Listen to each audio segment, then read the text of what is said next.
He won't mind if I mention it. On these long walks he takes every day to clear his mind. I'll be honest with you. I have really sad moments. I have incredibly angry moments. Mike Regan uses this time I let go. to do what he needs to do without anyone watching. That's when I crack. The flood of emotions take over instantly as he walks and reflects about his life and his work and that day. Where was he? Like this. He was right here. Everybody was working on him, trying to stop the bleeding. Emergency medevac, ASAP. March 28th, 1968. We didn't expect to get hit, and we did. Cam Lo, Vietnam. They were in a huge firefight. There was incoming rockets and mortar screaming in. We thought we were secure, and all of a sudden, Beyond belief. It really affected him. Yeah. what I decided to do was try and help the wounded. It's not fair. Mike was holding his head and He was bleeding out. Yeah, he just came out to say goodbye. Keep your head down, okay? Goodbye to Vietnam, to the war. That fellow Marine was going home in a few days. He was counting on it, even as he looked into the eyes of the Marine corporal who held him tight in the midst of that firefight. Artist Mike Regan. He says, Mike, I just want to go home. And then he closed his eyes and died. And I've never forgotten that. The face Mike Regan will never forget. That face has been a part of every day of my life. His name, And I didn't know his name. Didn't know his name. but he knew it was the mailman, didn't know his name. When he showed up, we all knew he had a mail bag. And we all prayed that there'd be something in that bag for us. that Marine, the company driver who delivered mail, took his last breath in Mike Regan's arms 46 years ago. His face was the one I see every day. And he's been with him every day since. All of my drawings are done because of those last words. I just want to go home. They didn't get to. He's Mike Regan's inspiration for each of the portraits, Look at her. She's looking at her dad. for the Fallen Heroes project he started 10 years ago. He's an angel who walks among us. Mike has to draw. The project has come alive because of that. This young man is being carried away from his dad's funeral. The portraits are his gifts to the families I'm trying to draw some life out of death.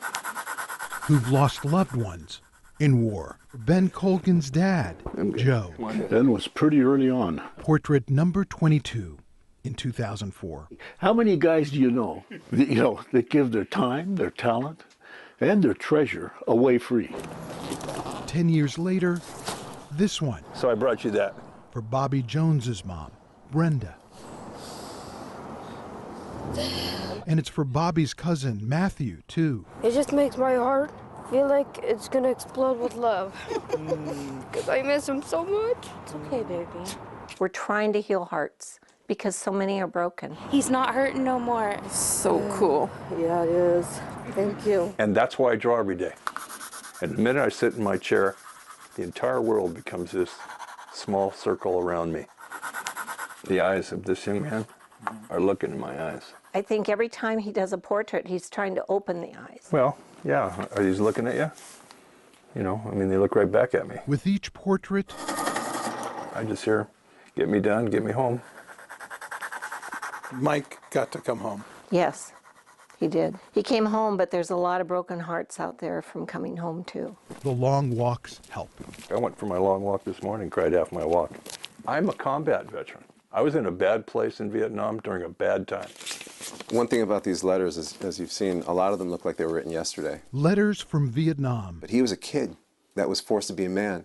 Letters written by a 19-year-old, Vinnie Santinello, to his sister Lily, Ralph's mom. I had no idea about those letters. My mom died in July of 2002. Lily's son Ralph grew up in the same house in Jamaica, Queens as his uncle Vinnie, the uncle he never met. He now has those letters.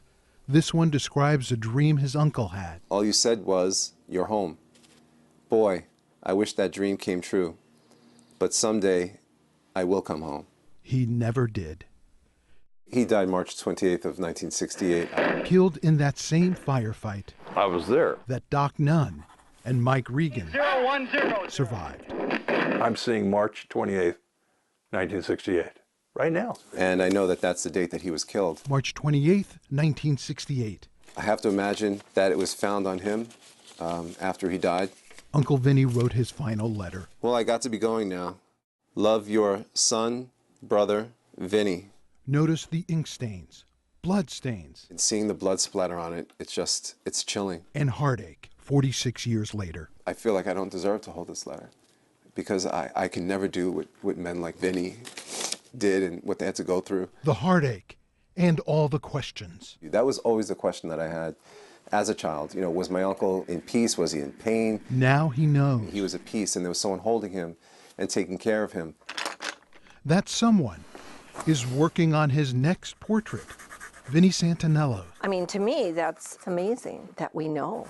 How do we know? Grateful to still be alive. Doc Nunn and Mike Regan reconnected after all these years. The only reason Doc's back in my life is because of this project. Mike and I were talking on the phone. I said, I need to know who the company driver was. I knew exactly who he was talking about. Doc says, Vincent Santinello. Saint. His nickname. I said, how'd you know that? He said, I've been wearing this KIA bracelet for 25 years. He wears it with pride and An ache in my heart. These are heroes for me who have died for me and you. He died for me. I think I've shared 46 years of my life with Vincent. He made the ultimate sacrifice. When I hand it to him, I'm just going to say, your uncle looked at me and said he wanted to go home. And in my heart, this portrait is the beginning of that trip. I'm going to be able to do what Vincent asked me to do. Get him home. from his home in Long Island, New York, Ralph Morales Well, come on. Look at you. traveled to Edmonds, Washington to meet Mike Regan, Nice to see you, man. to meet Doc Nunn, Doc. Ralph Morales.